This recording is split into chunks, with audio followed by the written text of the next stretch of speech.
조금 전에 핵심 내용을 같이 한번 읽어보면서 다시 한번 더 정리하는 시간을 가질 수 있도록 하겠습니다. 자, 중요한 부분은 빨간 볼펜을 이용해서 체크를 할 수 있도록 합니다. 자, 첫 번째입니다.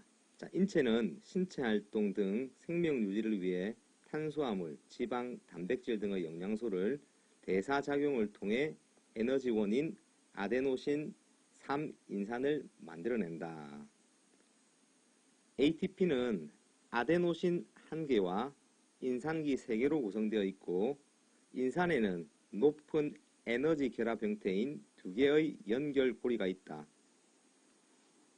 이 연결고리가 안정 상태를 벗어나 그 중 하나의 결합이 분해되면 ATP가 ADP와 유리인산염으로 변하며, 자, 이때 7에서 12kcal의 에너지가 방출된다. 자, ATP가 ATP 아제란 효소에 의해서 ADP와 PI로 분해되고, 그때 생성된 에너지에 의해서 근육이 수축한다고 했습니다. 근육이 수축. 자, 크게 근수축은 정적인 수축과 동적인 수축이 있습니다. 정적인 수축은 등척성 수축이라고 하고, 동적인 수축은 등장성 수축과 등속성 수축으로 나뉘게 됩니다. 자, 이 부분은 근육계에서 살펴볼 내용입니다. 자, ATP 아제에 의해 ATP가 분해되면서 에너지가 방출되어 근수축에 필요한 에너지원으로 사용된다. 인체가 직접적인 에너지원인 ATP를 합성하는 방법은 3가지가 있다. 자, ATP를 합성하는 방법이 3가지가 있다. 뭐가 있었습니까? 첫 번째, 인원질 시스템, ATP-PC 시스템. 자, 두 번째, 무산소성 해당 과정, 탄수화물 분해하는 과정에서 ATP 만드는 무산소 해당 과정, 그리고 산소가 충분한 상태에서 에너지를 만드는 유산소 시스템이 있었습니다. 자, 이 3가지 방법은 합성 과정과 합성 과정에서 산소의 이용 유무에 따라서 무산소 과정과 유산소 과정으로 구분된다. 자, 무산소 과정에는 2가지가 있다 했습니다. ATP PC 시스템과 무산소성 해당 과정인 젖산 시스템이 있다고 했습니다. 자, 무산소 과정은 산소를 사용하지 않고 ATP를 합성하는 과정으로 저는 아까 근형질이라 했습니다. 근형질에서 이루어진다.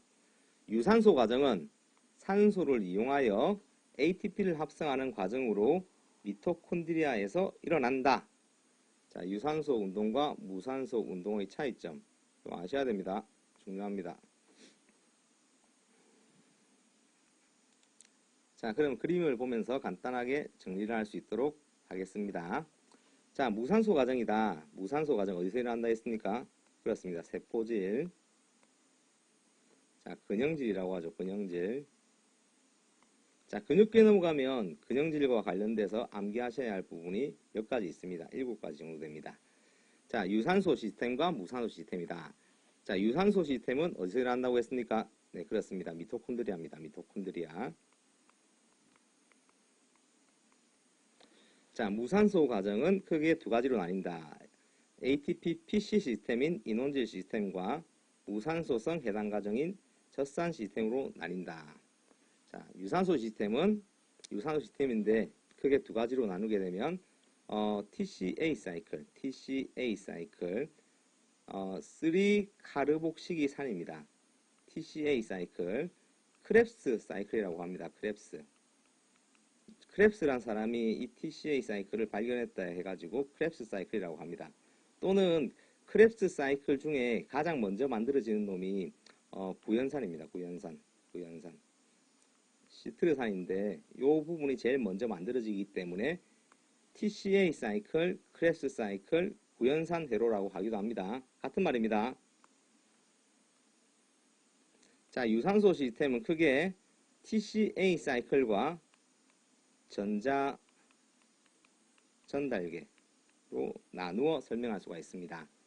자, 같이 읽어보겠습니다. 자, 10페이지입니다. ATP PC 시스템 다시 나왔습니다. 자, ATP PC 시스템. ATP를 합성하는데 1차적으로 사용되는 저장 연료는 크레아틴 인산이다. 크레아틴 인산. 1차적으로 이용된다. 가장 먼저 이용되는 에너지원은 크레아틴 인산이다. 크레아틴 인산 역시 인산기를 가지고 있기 때문에 이 에너지 시스템을 인원질 시스템이라고도 한다. 인원질 시스템이라고도 하기도 한다. 인원질 시스템.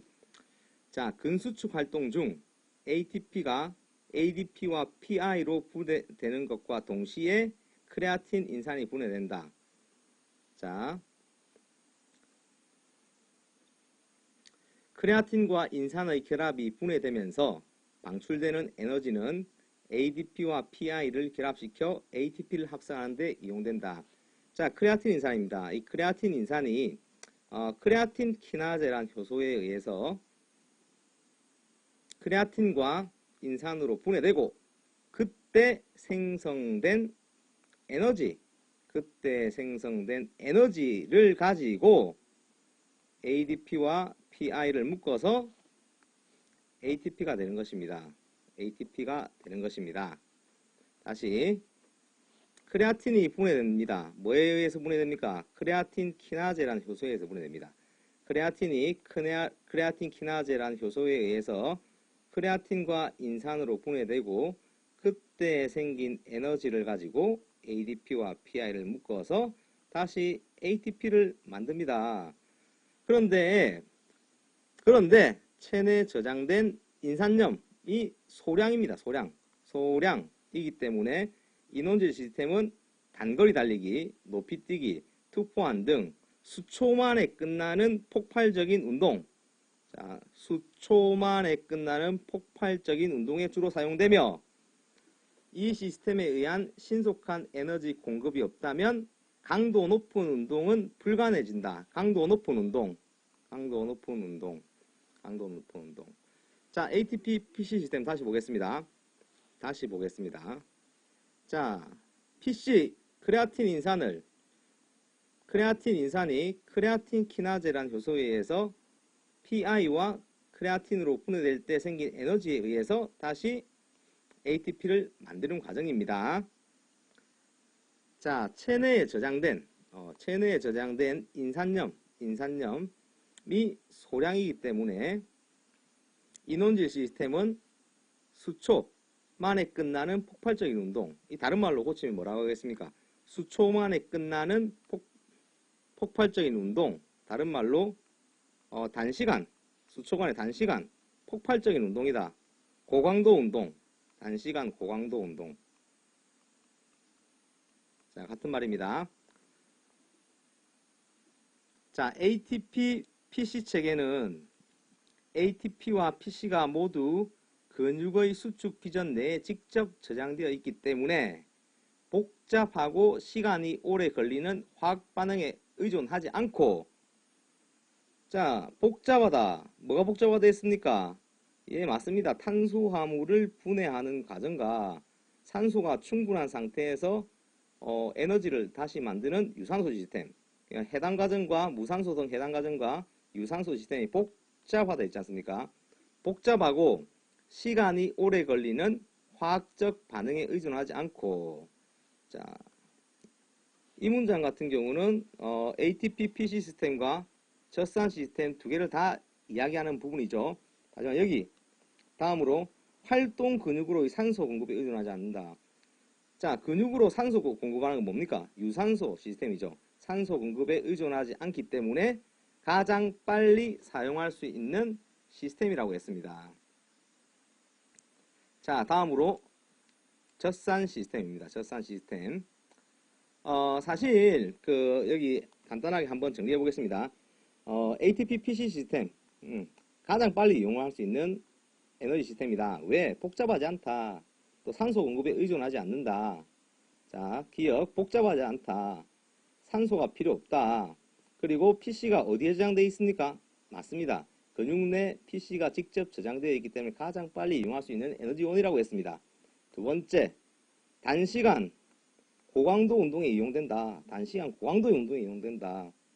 자, 가장 빨리 사용할 수 있는 에너지원이고 단시간 고강도 운동에 이용된다. 자, 됐습니까? 자, 그러면 우리가 PC 다 썼으면 이걸 갖다 언제 보충합니까? 네, 맞습니다. 운동이 끝난 다음에 PC를 보충하는 것입니다.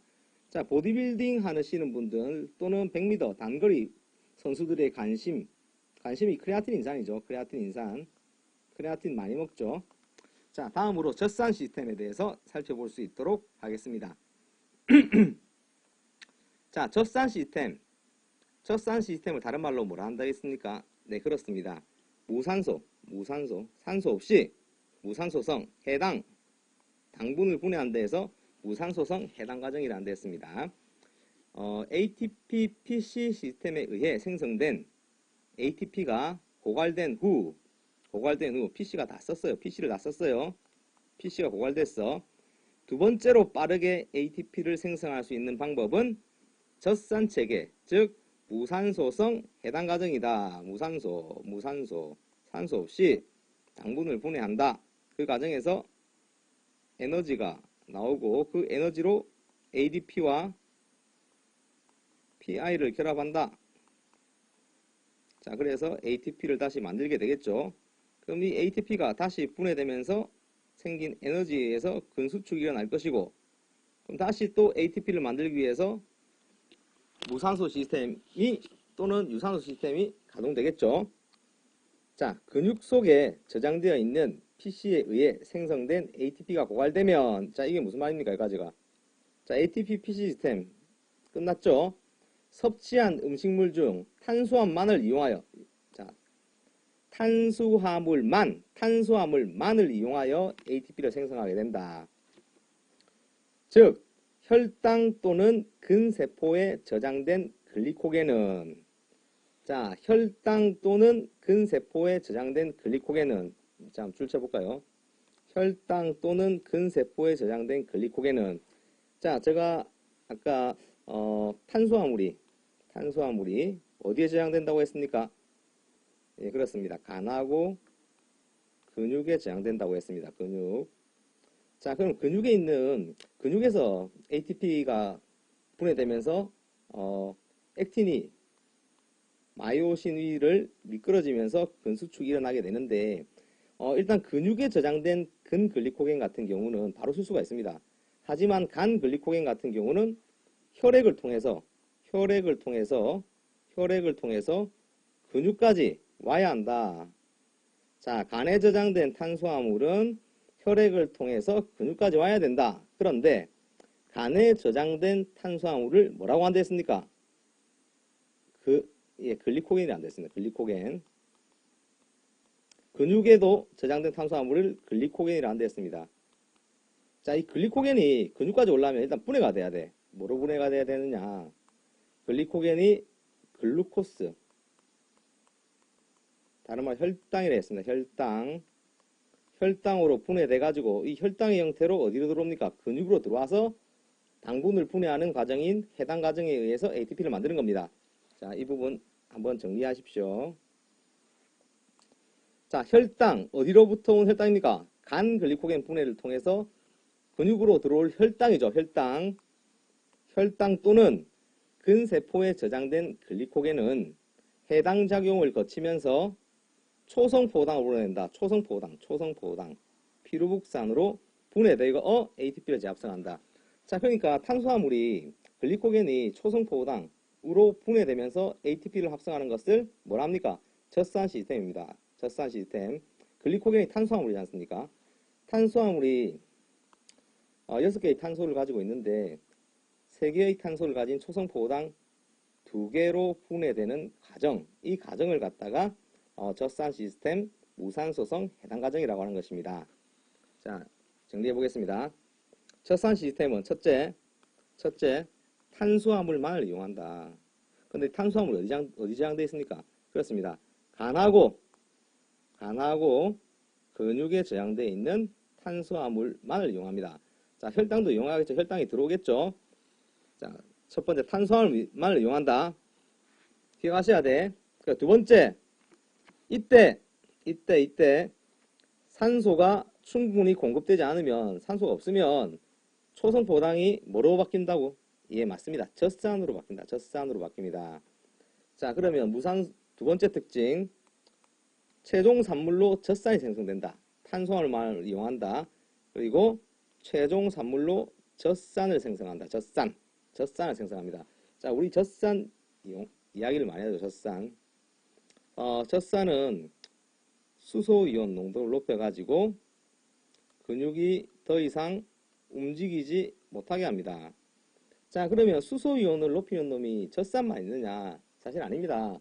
유산소 시스템 과정에도 탄산이라는 놈이 나옵니다. 탄산. 이 탄산도 수소이온 농도를 높입니다. 그 외에도 사실 황산, 인산, 산성, 케톤체 등이 있습니다. 근데 우리가 운동생리학과 관련돼서 이런 선생님들께서 꼭 아셔야 될 부분은 이 젖산, 무산소 운동에서의 젖산, 그리고 유산소 운동에서의 탄산입니다. 탄산. 다시 한번 따라해볼까요? 무산소 과정의 젖산, 유산소 과정의 탄산입니다. 예. 초성포도당을 거치면서, 자, 읽어보겠습니다. 초성포도당을 거치면서 산소가 충분히 공급되는 경우에는 다음의 화학 반응 단계인 크랩스 사이클로 넘어가면서, 크랩스 사이클. 자, 크랩스 사이클 제가 설명했었죠. 자, 이 두 개 비교합시다. 산소가 충분하지 공급 안 될 때, 산소가 충분히 공급될 때, 산소가 충분히 공급되지 않으면 뭐가 생긴다고요? 예, 그렇습니다. 젖산. 이 운동 생기고, 젖산이 많이 축적되게 되면 어떻게 된다? 예, 더 이상 운동을 할 수 없습니다. 반면에 초성포당에서 산소가 충분히 공급될 경우에는 이 초성포당이 젖산으로 되지 않고 어떻게 됩니까? 또는 젖산이 초성포당으로 변해서 다음 단계인 크랩스 사이클, TCA 사이클이 했습니다.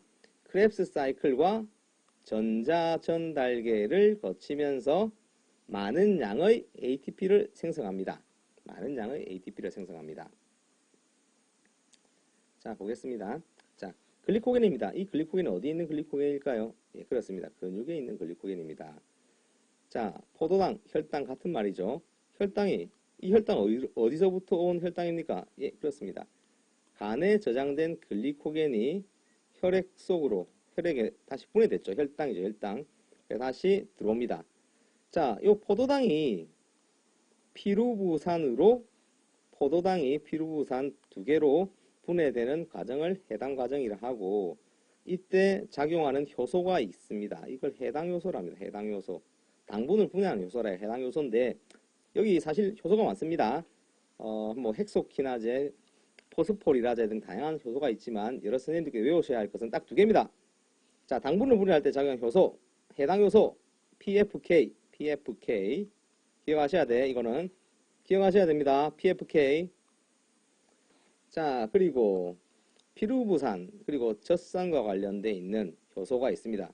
젖산 탈수소 요소, 수소이온을 떼어낸 요소죠. 탈수소 요소, LDH라고 합니다. LDH.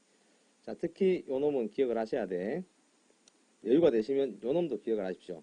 해당 요소, 젖산 탈수소 요소. 자, 다시 정리하겠습니다. 무산소성 해당 과정이다. 산소 없이 당분을 분해하는 과정에서 생긴 에너지로 ADP와 PI를 결합해서 ATP를 만든다 했습니다. 자, 첫 번째, 탄수화물만을 이용한다. 자, 두 번째, 최종 산물로 뭐가 생긴다? 젖산이 생긴다. 이 젖산은 수소이온을 가지고 있고, 이 신체에 수소가 많이 쌓이게 되면 운동을 할 수가 없습니다. 자, 이 부분 기억하셔야 돼. 이 ATP PC 시스템과 같이 이 부분도 젖산 시스템도 고강도 운동에 이용되는 시스템입니다. 정리하셔야 됩니다. 다음 페이지 11페이지 넘어가겠습니다. 포도당 한 분자가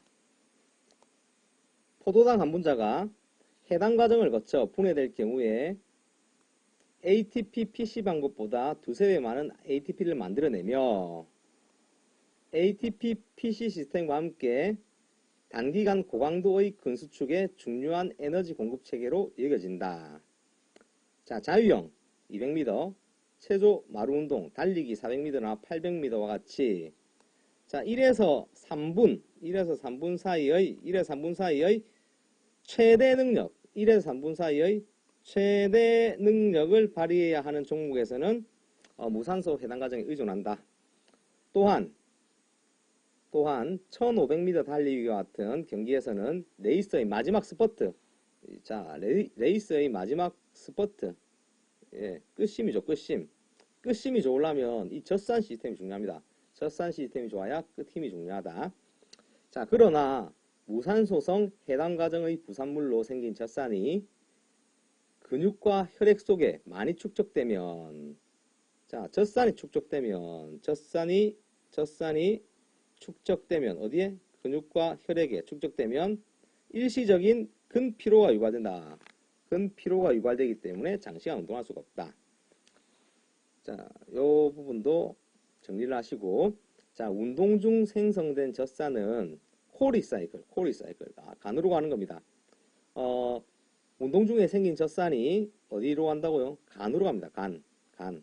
다시 운동 중에 생긴 젖산이 간으로 가서 다시 젖산이 포도당이 되는 과정.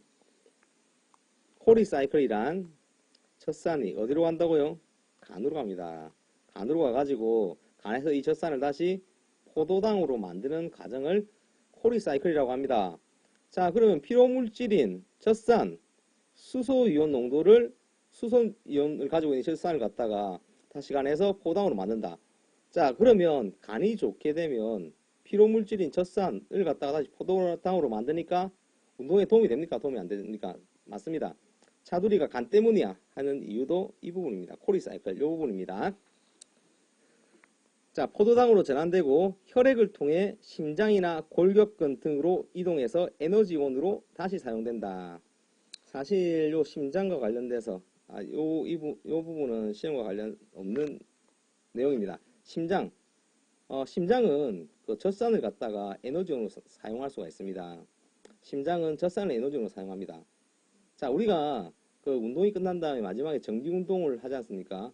이 정기운동을 하는 목적 중에 하나는 뭡니까? 젖산을 제거하는 겁니다. 젖산을 제거합니다. 왜? 심장이 젖산을 에너지원으로 사용하니까. 그럼 마지막 정기운동을 적정 강도의 유산소 운동을 하게 되면 젖산 제거에 더 효과적이란 말입니다. 자, 코리사이클 이거 아셔야 돼. 코리사이클이란 근육에서 생성된 젖산이 혈액, 간, 다시 혈액, 근육의 경로를 거쳐 에너지원으로 재사용되는 주기적 경로이다. 자, 보겠습니다. 자, 탄수화물이 피로부산으로 바뀌었다가 젖산이 생성됐습니다. 산소가 충분히 공급되지 않으니까 산소가 충분히 공급되면 어디로 간댔습니까? 예, 다음 단계로 넘어갑니다. 미토콘드리아로 넘어갑니다. 자, 이 골격근에서 생긴 젖산이 어디로 갑니까? 다시 간으로 옵니다. 간에서 다시 뭐로 바뀝니까? 포도당으로 바뀌어가지고 당원, 글리코겐으로 저장될 수도 있고 다시 혈액을 통해 가지고 골격근에 들어와서 에너지로 사용할 수도 있단 말입니다. 코리사이클 기억하셔야 돼. 이 부분은 코리사이클 중요합니다. 사이클. 자, 회복기에 정적인 휴식 방법보다 자, 운동 끝난 다음에 정적인 휴식, 적극적으로 쉬는 것, 그냥 아무것도 안 하는 것 방법보다 동적인 휴식을 취할 때 젖산 제거가 더 빨리 이루어진다. 왜 그렇겠습니까? 다양한 이유가 있겠지만 심장, 운동을 하게 되면 일단 심장이 젖산을 사용할 수도 있고 어딥니까? 간으로 가는 혈액량이 유산소 운동을 통해 더 많아지니까 이 젖산이 다시 포도당으로 바뀌는 겁니다. 자, 이는 물이나 이산화탄소로 산화되어 이산화탄소와 물, 글리코겐으로의 재저단을 위해 젖산이 간으로 빨리 분비되기 때문이며, 자, 이게 그겁니다. 코리사이클입니다. 심장과 활동 근육에 의한 연료로서 젖산의 이용이 증가하기 때문이다. 회복기 빠른 젖산 제거를 위한 적정 운동 강도는 최대 산소 섭취량 VO2max라고 하죠. 30-40% 범위이고 운동선수는 더 높은 수치를 필요로 한다. 자, 다음으로 유산소 시스템입니다. 자, 유산소 시스템은 잠시 쉬었다가 할 수 있도록 하겠습니다.